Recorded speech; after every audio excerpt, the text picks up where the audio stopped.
Allahu la ilaha illa huwal hayyul qayyum la ta'khudhuhu sinatun wa la nawm. Sambil nunggu yang lain. Bismillahirrahmanirrahim. Assalamualaikum warahmatullahi wabarakatuh.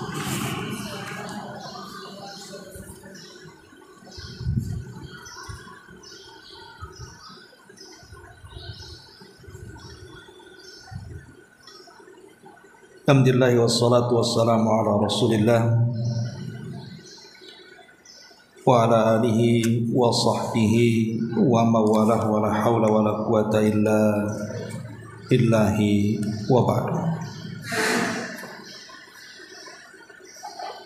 Alhamdulillah, di pagi ini kita bisa duduk untuk bertalabul ilmi di Masjid Nurul Hidayah, dan kita masih meneruskan kajian kita membahas kitab Umdatul Ahkam,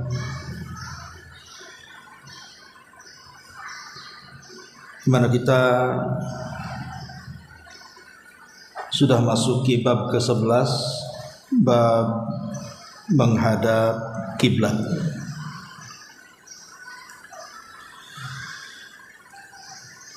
Ma'asyiral muslimat yang dimuliakan Allah Subhanahu wa taala. Sebelum kita menjelaskan beberapa hadis yang berkenaan dengan masalah kiblat ini, maka sedikit kita akan membahas tentang kisah daripada kiblat ini sendiri. Ma'asyiral muslimat yang dimuliakan Allah Subhanahu wa taala, kita tahu bahwa yang dimaksud kiblat di sini adalah menghadap Baitullah Al-Haram. Lebih khusus menghadap Ka'bah Al-Musyarrafah, Ka'bah yang diagungkan Allah Subhanahu wa taala. Jadi sebelum kita membahas tentang masalah menghadap kiblat, sedikit atau ringkasan sedikit kita menghadap ataupun pembahasan seputar pembangunan Ka'bah di zaman Nabi sallallahu alaihi wasallam dan di zaman sebelum Nabi sallallahu alaihi wasallam.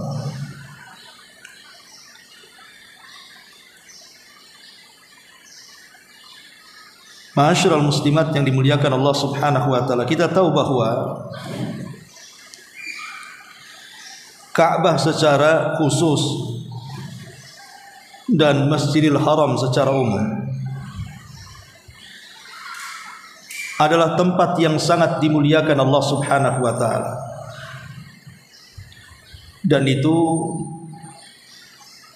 berdasarkan 9 perkara. Kenapa Ka'bah itu menjadi sebuah kemuliaan bagi kita kaum muslim? Pertama, karena Allah Subhanahu wa taala memerintahkan Nabi Ibrahim alaihi salam untuk mensucikan Ka'bah itu sendiri. Dan itu sebagaimana disebutkan dalam surah Al-Hajj 26. Wa tahhir baiti lit-ta'ifina wal qa'imina war ruka'is sujud. Wa Ibrahim, sucikanlah rumahku bagi orang-orang yang tawaf, bagi orang-orang yang berdiri salat, serta bagi orang-orang yang ruku dan sujud. Tentu Allah Subhanahu wa taala ketika memerintahkan Ibrahim untuk mensucikan rumah Allah, Baitullah Al-Haram, karena tempat itu akan menjadi tempat ibadah dan tempat manasik baik haji ataupun umrah. Sehingga Allah Subhanahu wa taala merintahkan untuk mensucikan rumah Allah.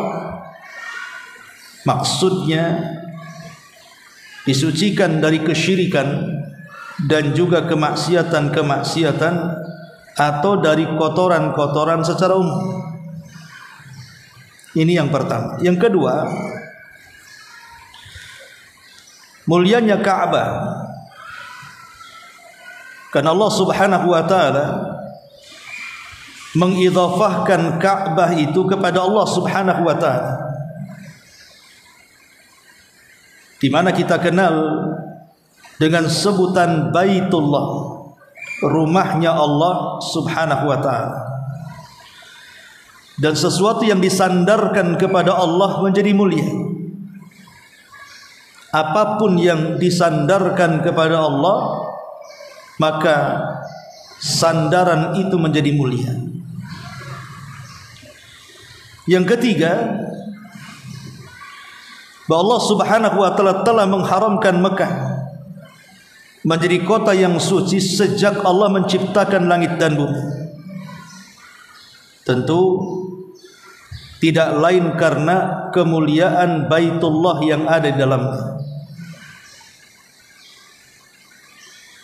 Dan itu berdasarkan hadis Nabi sallallahu alaihi wasallam, "Inna hadza baladun harramahullahu yauma khalaqas samawati wal ardh." Sesungguhnya negeri ini, maksudnya Mekah, adalah negeri yang sangat dimuliakan Allah sejak Allah menciptakan langit dan bumi. Tentu karena kehormatan dan kemuliaan Ka'bah yang ada di dalamnya. Kemudian yang keempat, Allah Subhanahu wa taala melindungi Ka'bah dari orang-orang yang hendak menghancurkannya. Seperti ma'ruf dalam kisah Ashabul Fil yang Allah tuangkan dalam suratul Fil ayat 1 sampai 5. Bagaimana tentara Abrahatul Ashram datang dengan pasukan bergajah, kemudian dihancurkan Allah dengan burung ababil, menunjukkan bahwa Allah tidak suka siapapun yang mengganggu Baitullah, menunjukkan bahwa Baitullah itu bukan rumah biasa, tapi itu rumahnya Allah Subhanahu wa taala yang sangat Allah agungkan. Kemudian yang kelima, Allah Subhanahu wa taala memerintahkan manusia agar datang ke Ka'bah untuk melaksanakan haji dan umrah, dan Allah tidak perintahkan ke tempat-tempat lain selain daripada Ka'bah. Allah mengatakan dalam surah Al-Imran 97, "Walillahi 'alan nasi hajjul baiti man istata'a ilaihi sabila." Dan kewajiban bagi Allah atas manusia adalah melaksanakan haji bagi yang mampu melakukan di perjalanannya. Kemudian yang keenam, Nabi sallallahu alaihi wasallam melarang untuk melakukan buang hajat besar ataupun kecil menghadap kiblat atau membelakanginya. Tidak lain dan bukan larangan kencing ataupun buang hajat besar menghadap kiblat ataupun membelakanginya, karena dia telah melakukan pelecehan kepada hal yang sangat dimuliakan dan dihormati Allah Subhanahu wa taala, menunjukkan bahwa Ka'bah itu sesuatu yang sangat mulia. Sebagaimana Nabi sallallahu alaihi wasallam bersabda, "Idza ataitumul ghaita fala tastaqbilul qiblata wa la tastadbiruha walakin syarriku aw gharribu." Apabila kalian hendak buang hajat besar, jangan kalian arahkan ke kiblat atau membelakangi kiblat, tetapi arahkan ke timur dan barat. Kemudian yang nomor 7, Nabi SAW melarang saat sholat ketika seseorang hendak mengeluarkan dahak atau ludah, diarahkan ke kiblat, tapi hendaklah kemudian diarahkan ke samping kiri. Karena Nabi SAW mengatakan, man tafala tujahal kiblati jaa yaumal qiyamah tafluhu baina ainaihi. Siapa yang meludah menghadap kiblat ketika dia salat, maka dia akan datang pada hari kiamat, ludahnya akan kembali kepada kedua matanya. Dan ini menunjukkan bagaimana Allah muliakan sampai membuat hukuman baik di dunia ataupun di akhirat bagi orang yang melecehkan Ka'bah. Kemudian yang nomor 8, bahwa sebaik-baik majelis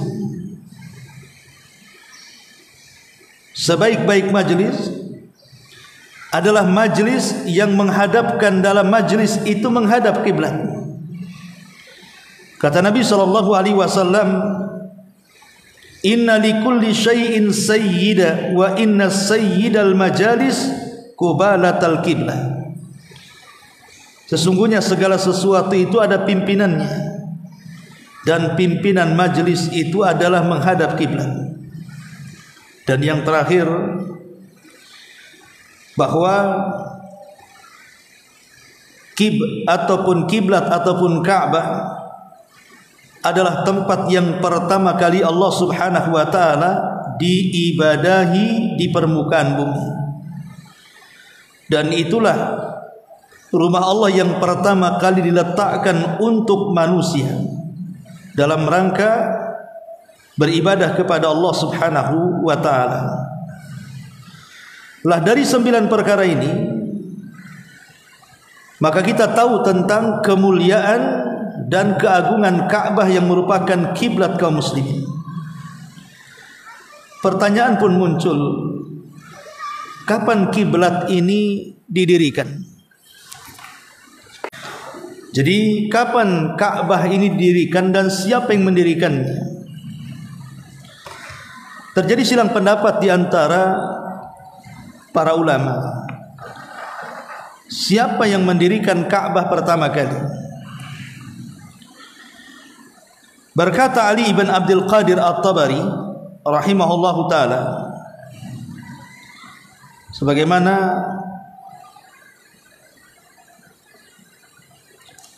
dicantumkan di beberapa kitab para ulama,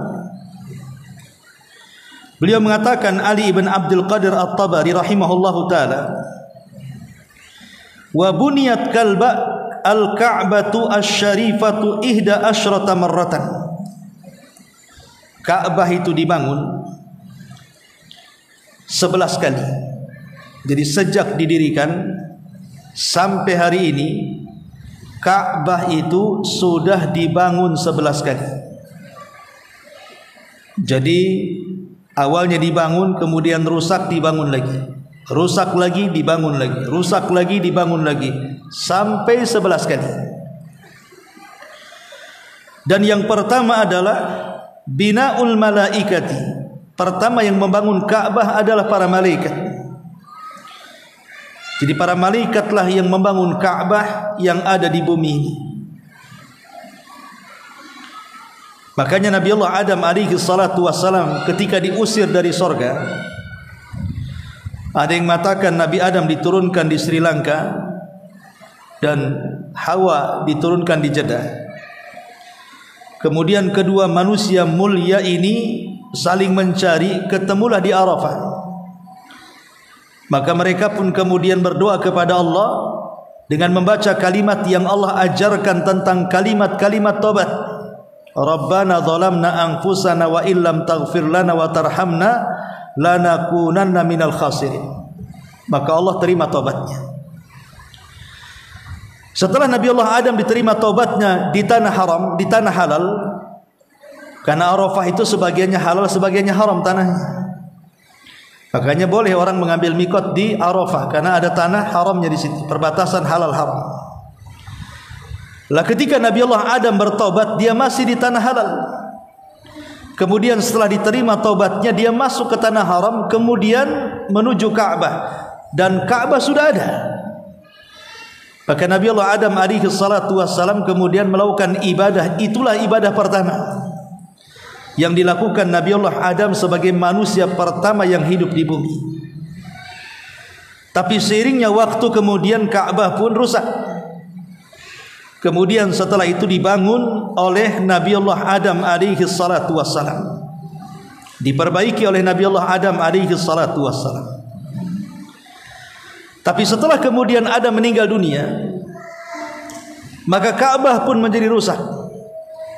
Sebelum Adam alaihi salatu wassalam meninggal dunia, dia berwasiat kepada putra bungsunya, namanya Nabi Allah Syith alaihi salam, agar setelah wafatnya Ka'bah diperbaiki. Akhirnya oleh Nabi Allah Syith alaihi salam pun Ka'bah diperbaiki. Kemudian setelah Syith meninggal, datang zaman Idris, kemudian datang zaman para nabi setelahnya, sampai kepada zaman Nabi Allah Ibrahim alaihi salatu wassalam. Maka Ka'bah pun rusak dan terkubur dengan tanah. Maka setelah kemudian putra Ibrahim Ismail dewasa, dan juga istri Ibrahim Sarah meninggal dunia, maka kemudian Ibrahim pun hijrah dari Palestina, kemudian tinggal di Mekah bersama anaknya Ismail. Disitulah dia mendirikan Ka'bah dari pondasinya. Artinya pondasinya sudah ada, cuman mendirikan dari di atas pondasinya. Tetapi kemudian setelah Nabi Ibrahim alaihi salatu wassalam meninggal, Ismail juga meninggal, Ka'bah pun kemudian rusak lagi. Kemudian oleh kabilah Amalika, kabilah Amalika diperbaiki. Tapi setelah kemudian kabilah Amalika juga sudah jauh waktunya, zamannya, kemudian rusak, maka kemudian diperbaiki lagi oleh suku Jurhum.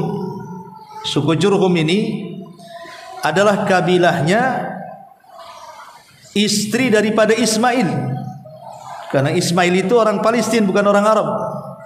Dia menikah dengan suku Jurhum, dan suku Jurhum itulah penduduk awal kota Mekah. Penduduk awal kota Mekah itu suku Jurhum dari Yaman.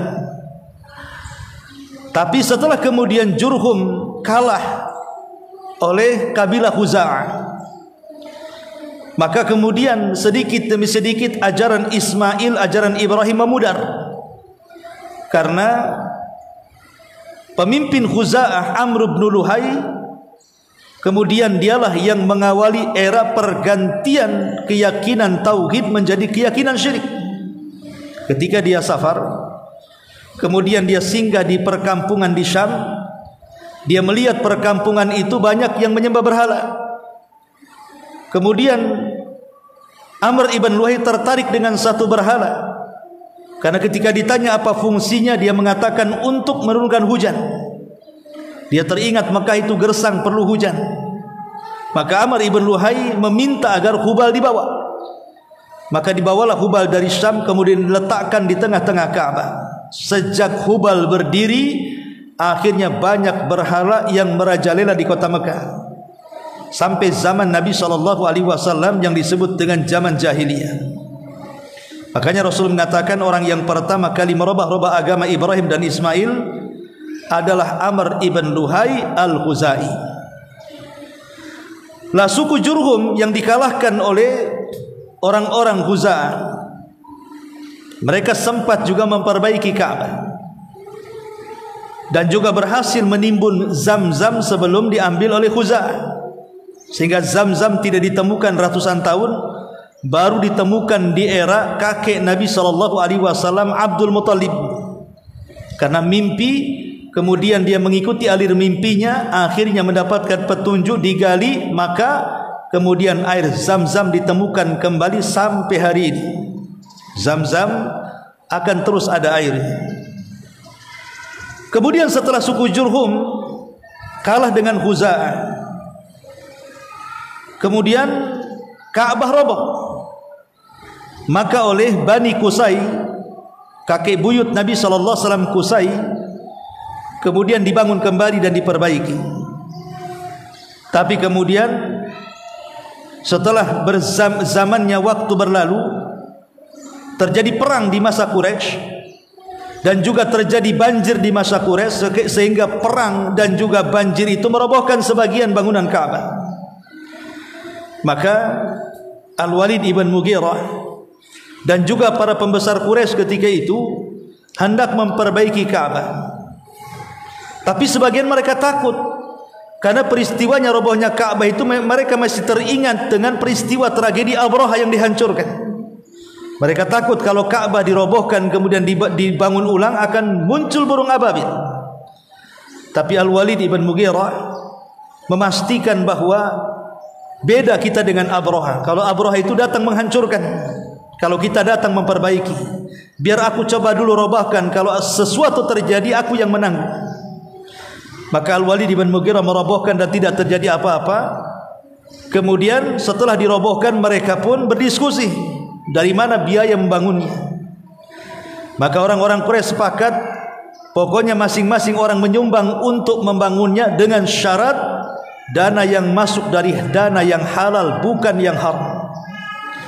Sehingga karena dana-dana halal itu sulit didapatkan, akhirnya kemudian mereka pun membangun Ka'bah ala kadarnya. Sehingga ketika Ka'bah dibangun ala kadarnya, maka Ka'bah itu tidak sampai seperti yang dibangun Ibrahim, tetapi hanya mampu membangun separuh. Dan separuhnya akhirnya dilingkari dengan bangunan yang melingkar yang disebut dengan Hijr Ismail.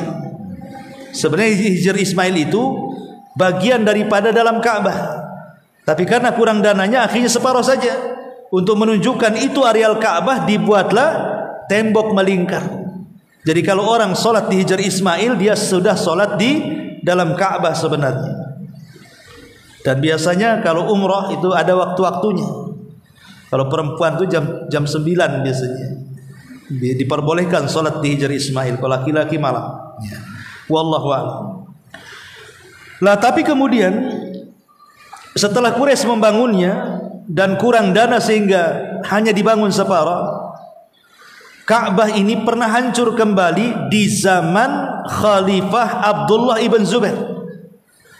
Abdullah ibn Zubair ini dia khalifah setelah Yazid bin Muawiyah. Muawiyah ibn Yazid ibn Muawiyah. Kalau kita urut, Rasul meninggal diganti Abu Bakar, Abu Bakar meninggal diganti Umar, Umar meninggal diganti Utsman, Utsman meninggal diganti Ali, Ali meninggal diganti putranya Hasan. Sampai di sini Khulafaur Rasyidin. Kemudian tumbang Khulafaur Rasyidin, naik kerajaan. Kemudian raja pertama Muawiyah bin Abi Sufyan. Muawiyah meninggal diganti putranya Yazid bin Muawiyah. Kemudian Yazid bin Muawiyah meninggal diganti putranya yang namanya Muawiyah ibn Yazid, tapi lemah kekuasaannya. Sehingga karena lemah kekuasaannya, maka dari arah kota Madinah Abdullah ibn Zubair memproklamirkan diri menjadi khalifah. Maka semua berbaiat dan orang-orang pun meninggalkan Muawiyah ibn Yazid karena lemahnya. Sejak itulah Abdullah ibn Zubair berkuasa. Tetapi ada yang tidak mau ikut berbaiat, namanya Marwan ibn Hakam, yang kemudian memberontak, di mana pemberontakannya dipimpin oleh Hajjaj ibn Yusuf As-Saqafi. Ketika Hajjaj mengepung Madinah Mekah, maka perang itu menghancurkan Ka'bah. Sampai kemudian Ka'bah itu sudah tidak berbentuk. Maka Abdullah ibn Zubair membangun kembali persis seperti yang dibangun oleh Ibrahim, bukan seperti yang dibangun orang Quraisy. Jadi disempurnakan di zaman Abdullah ibn Zubair. Tapi kemudian setelah meninggal Abdullah ibn Zubair oleh Hajjaj ibn Yusuf, justru ditumbangkan lagi. Kemudian dikembalikan kepada bangunan di masa Quraisy. Padahal sudah betul Abdullah bin Zubair ini mengembalikan bangunan Ka'bah seperti bangunan Ibrahim, bukan persegi tetapi persegi panjang, bukan kotak. Kalau sekarang kan kotak modelnya. Kalau zaman Ibrahim kan persegi panjang, dia kayak meja begini. Ya, persegi panjang namanya ya. Tapi dirobohkan, disekat lagi di sini hanya seperti bangunan orang-orang Quraisy oleh Hajjaj ibn Yusuf al-Thaqafi di zaman Imam Malik. Maka ketika kekuasaan Murad Khan, khalifah keberapa waktu itu, Imam Malik rahimahullahu taala ditanya, bagaimana kalau kita tumbangkan wahai imam, karena engkau kan bisa berfatwa, engkau menjadi mufti Madinah dan Mekah, pasti semua mendengarkan kamu. Bagaimana kalau kita robohkan saja Ka'bah itu, kemudian kita bangun seperti Ibrahim, karena hajat sudah merusaknya. Tapi Imam Malik rahimahullah telah menolak dan mengatakan bahwa jangan, biarkan seperti itu. Kalau kita robohkan kemudian kita bangun, maka Ka'bah akan menjadi permainan para khalifah. Asli dibangun, dirobohkan, dibangun, sampai kapan, kata Imam Malik? Biarkan seperti itu. Makanya Ka'bah sejak zaman fatwa Imam Malik keluar sampai hari ini, ya tidak dirubah, tetap atas bangunan Quraisy, bukan atas bangunan Ibrahim, karena sebuah kemaslahatan. Sebenarnya Nabi SAW sendiri pernah ngomong sama Aisyah, wahai Aisyah, kalau bukan karena fitnah dari kaumku, mereka akan mengejek aku. Sudah kurobohkan Ka'bah itu, sudah kubangun seperti bangunan Ibrahim.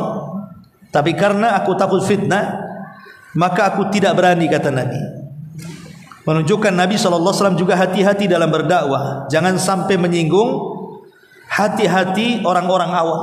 Karena tujuan Rasul mendekati mereka, bukan untuk keras kepada mereka.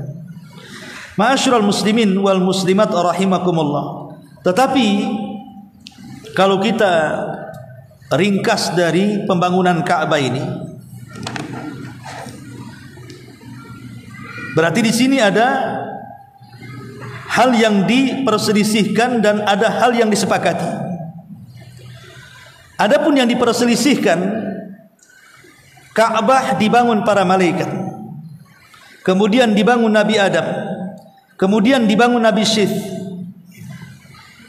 kemudian juga dibangun oleh orang-orang Amalikah, dibangun oleh orang-orang Qusay ibn Kilab, dan dibangun oleh Abdul Muttalib.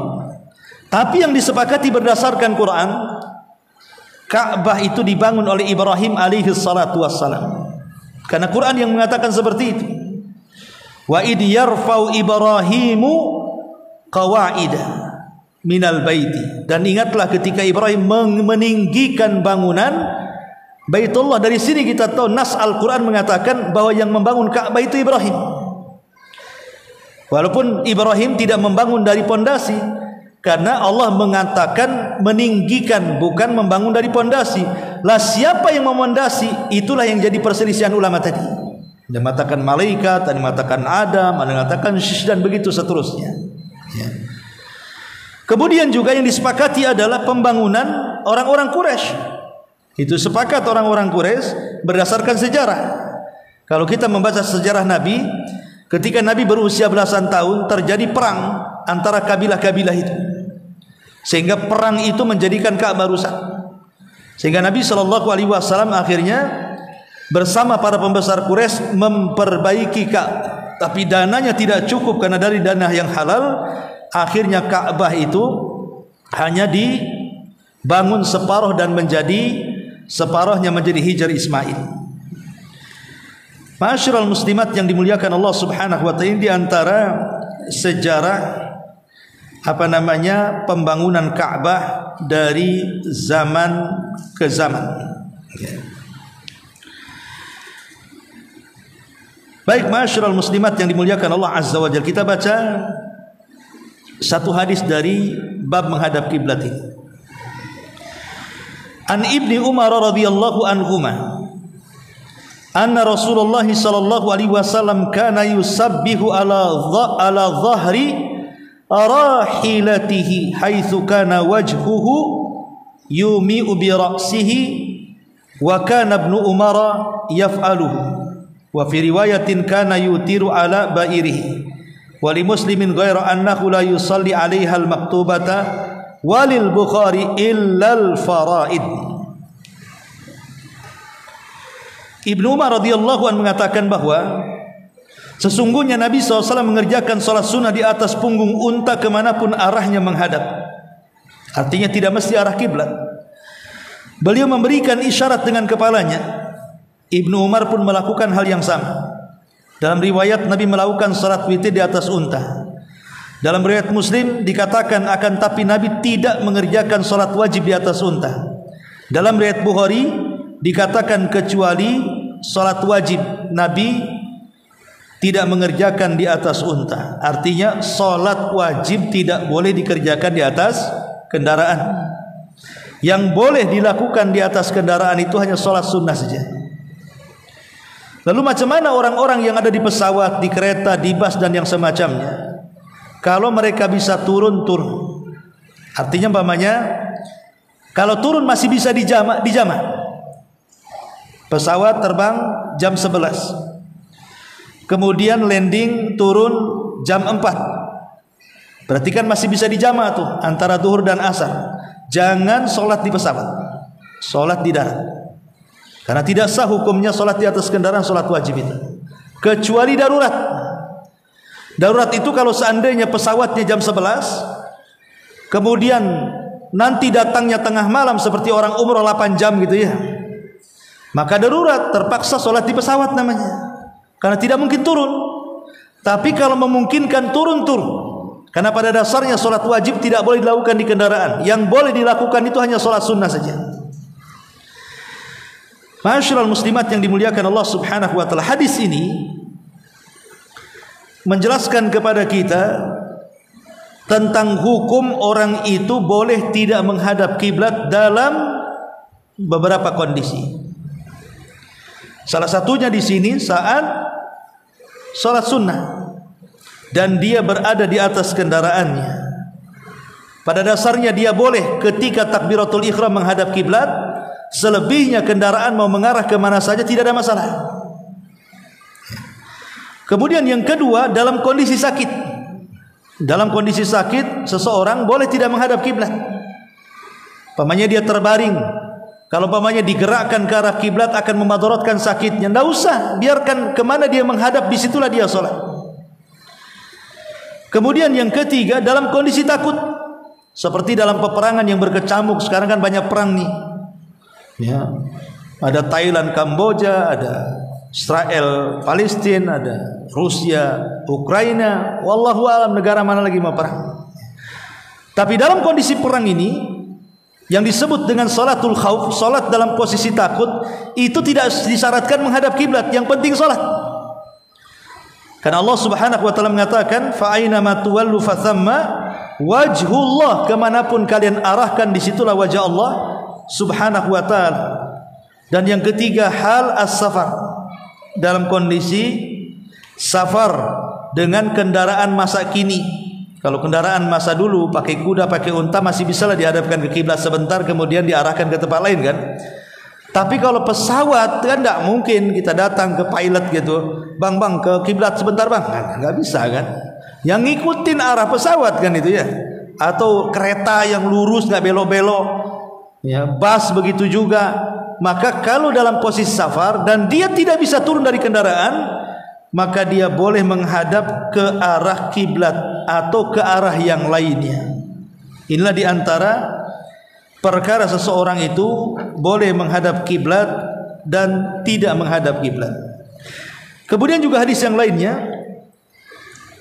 An Ibni Umar radhiyallahu anhu qala bainama an-nasu bi Quba fi salati subhi ija'ahum atin faqala inna an-nabiyya sallallahu alaihi wasallam qad unzila alaihi lailata Qur'an wa qad umira an yastaqbilal qiblata fastaqbiluha wa kanat wujuhuhum ila Syam fastadaru ilal Ka'bati.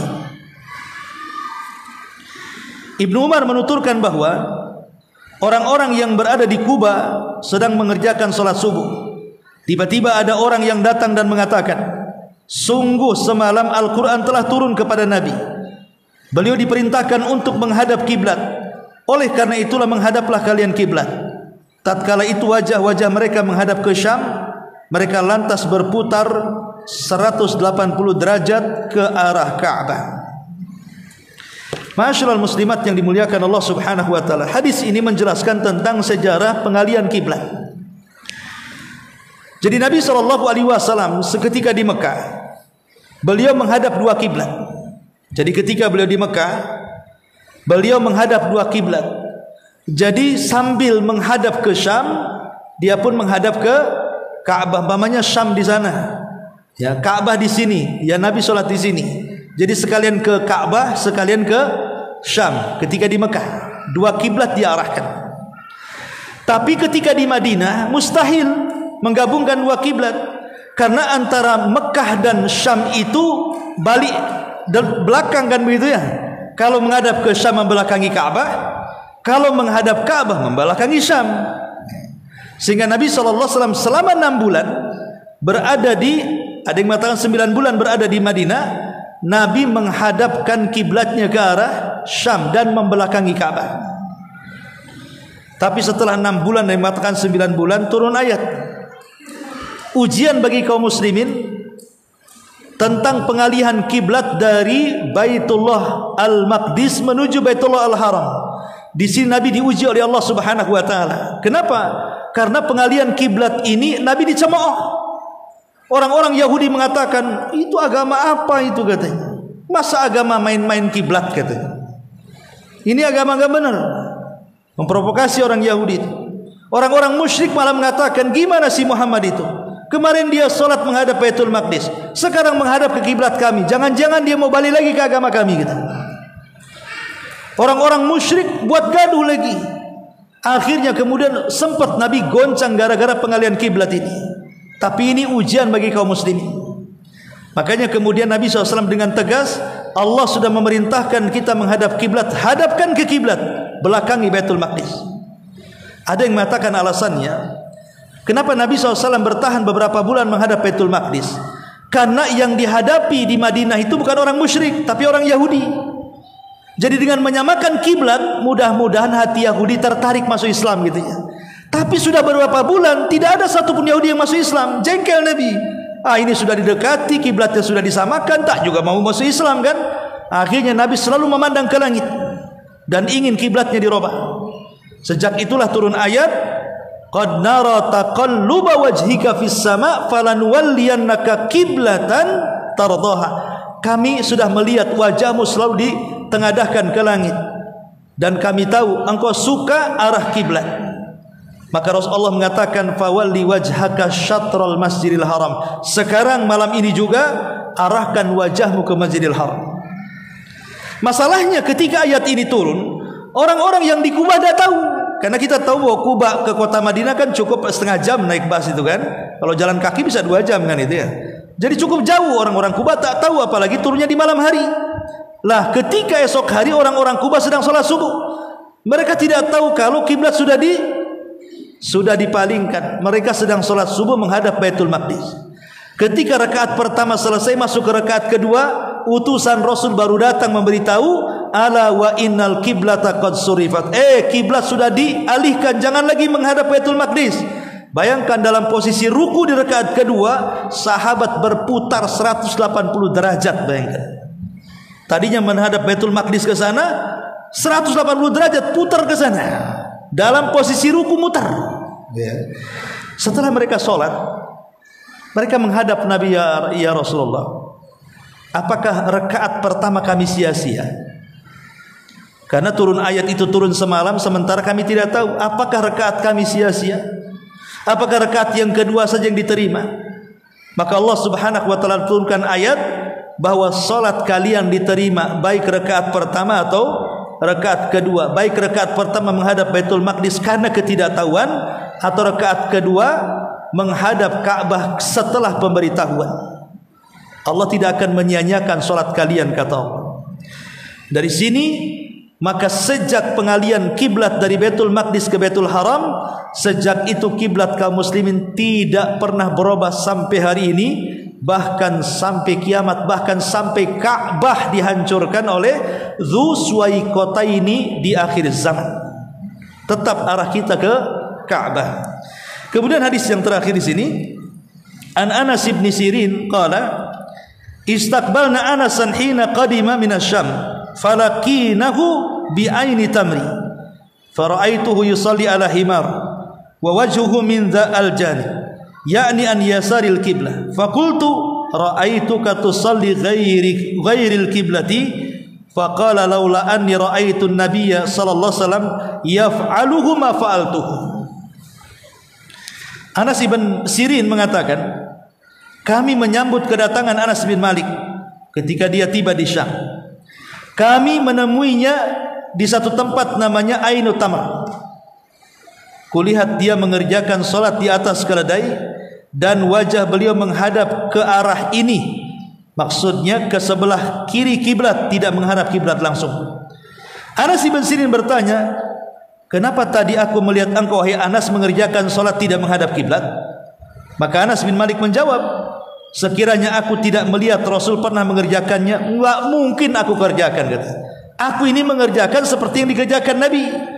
Karena posisi orang di atas kendaraan itu tidak mewajibkan menghadap kiblat. Dia mengikuti arah kendaraan laju. Itulah yang dilakukan Rasul. Maka Anas bin Malik, kalau Rasul tidak pernah mengerjakan, ngapain aku kerjakan, katanya. Tapi karena aku pernah melihat Rasul melakukan seperti ini, maka aku lakukan. Begitulah ittiba para sahabat kepada Nabi sallallahu alaihi wasallam. Dan tadi sudah dijelaskan kondisi-kondisi orang yang boleh menghadap selain daripada kiblat. Wallahu alam, ini secara ringkas keterangan tentang bab ke-11. Baik, sampai di sini. Sebelum saya tutup, silakan kalau ada yang bertanya.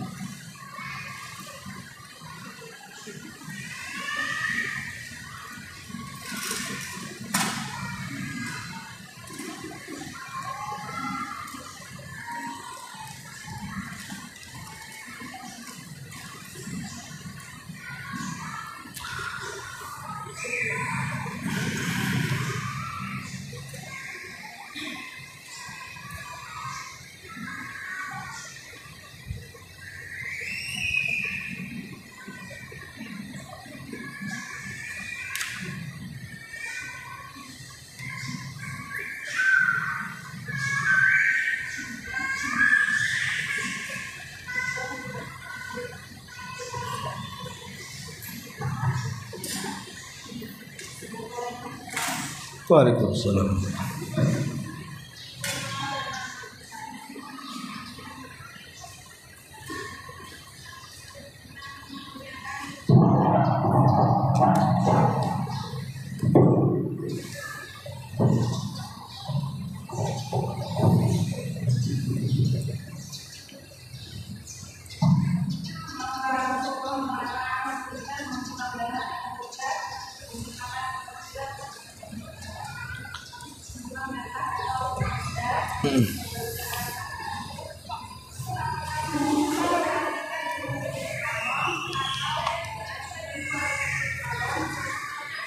Itu umum dalam setiap salat.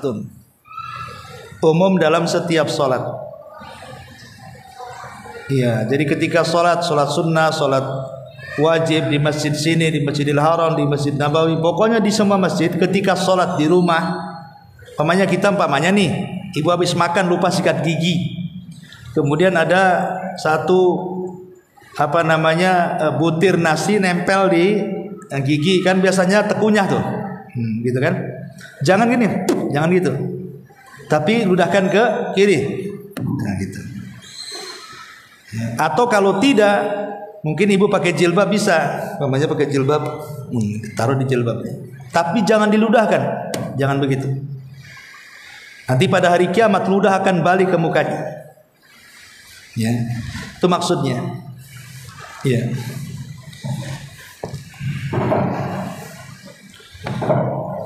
Baik, sampai di sini kalau tidak ada tanya.